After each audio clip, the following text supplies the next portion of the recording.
Hello and good day, eh? Welcome to Super Good Camping Podcast. I'm Pamela. And I'm Tim.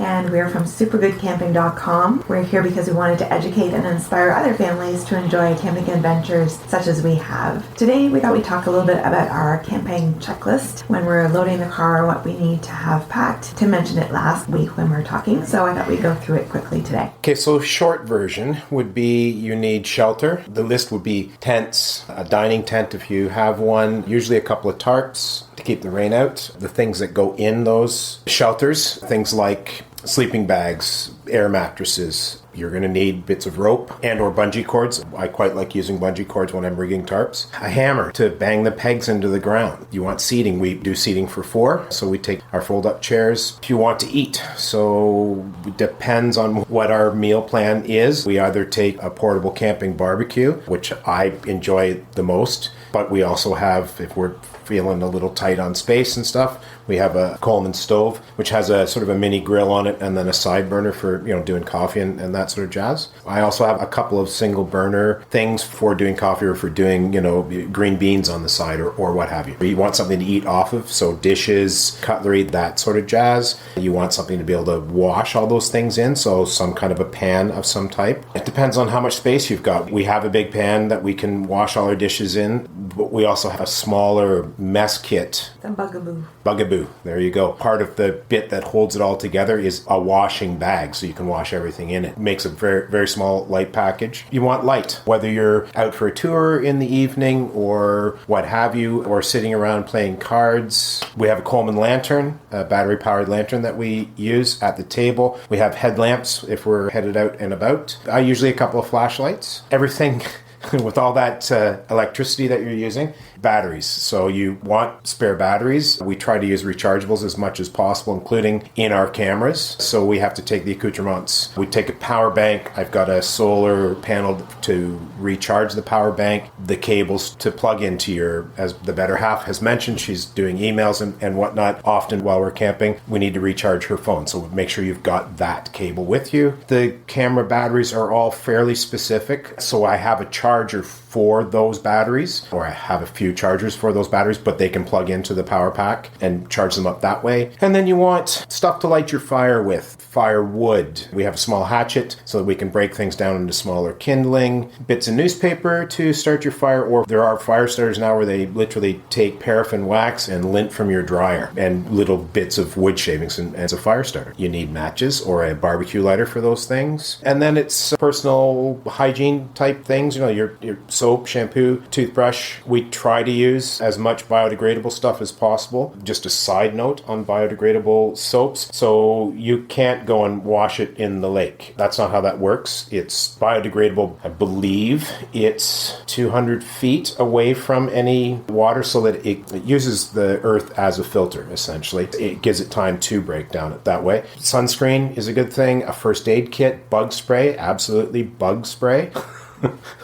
Some need it more than others. Do without bug spray. There you go. Towels, and then fun things, right? You want some toys and games. If it's pouring rain, you're sitting around, yes, you can all read. That's generally my go-to, but playing some cards, playing some checkers. And when it's nice, if you've got a little frisbee to throw or baseball gloves, that sort of deal. Badminton racket. And there you go. Oh, and take towels, because hopefully you're going to do some swimming while you're there. And that's it for our checklist. So if you would like a copy of that for your very own, you can download it off of our website. So we'll upload it there later today, and then it'll be there free for you to download. And so we also want to talk today about Pinery Provincial Park, which was our next camping adventure. Pinery is located near Grand Bend, Ontario.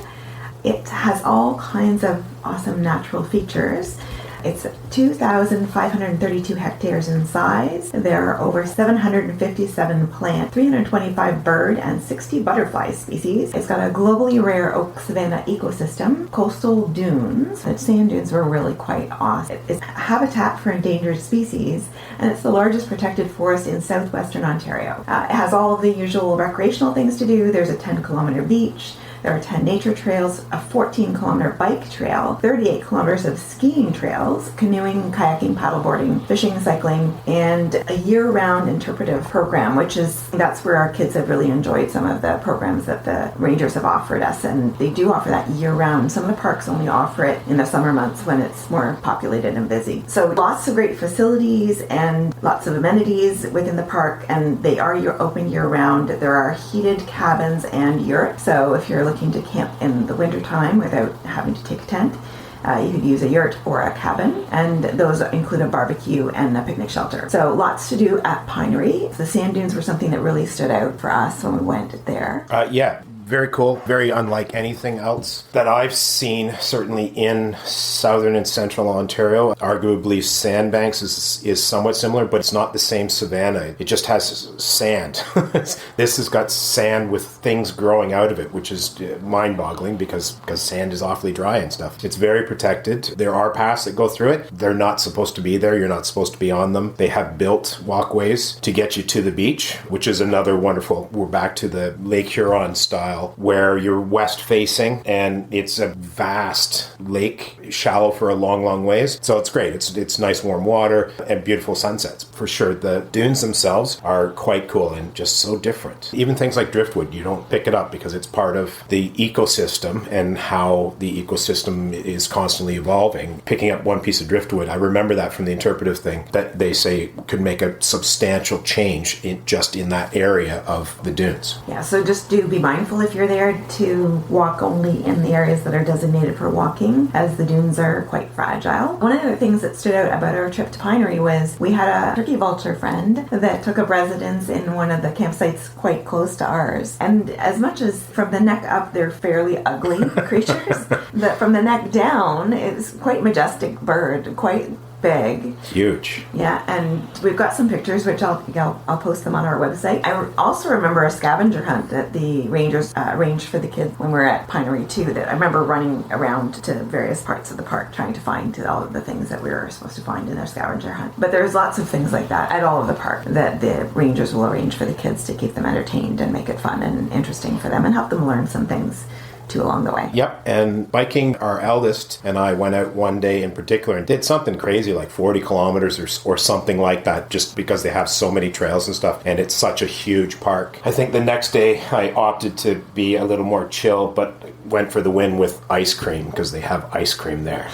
Which many of them do. That's a perk for your children, to get them to go with you and be enthusiastic about camping, is entice them with ice cream. Oh, and another cool thing just off the top of my head, there's a bike path that runs all the way from the park itself into Grand Bend, which 8 kilometers, I think, something like that. And it's a paved path off to the side. I think it's paved the whole way, which is quite a cool thing. You know, you can hit stores along the way or go into a quaint little town of Grand Bend and spend your afternoon shopping, whatever. Take a big backpack. Yeah, we quite enjoyed Grand Bend as a nice little touristy town. Yep. And that's it for me as far as our checklist and Pinery. Did you have anything else, Tim? You'll see on our list that there's a blank space on the right-hand side of both pages. One is labeled food list, the other's labeled clothes list. So don't forget those things, because you want to be able to eat. If you're taking that barbecue, you might as well do something on it. And running around naked is very frowned upon. Yes. These are not nudist colonies. Yeah, so we'll upload our camping checklist, and in future episodes we'll talk about the food list and our menus that we will typically have, and we can also compile a clothing list and upload that in a future. Yep. We can also upload that in future. So that's it for us today. Hope you have a wonderful rest of your day, and if you'd like to get a hold of us, we'd always love to hear from you. Our email is hi@supergoodcamping.com. That's hi@supergoodcamping.com. And we try to upload a new podcast every week on Sunday or Monday. So look for us then. Bye. Bye.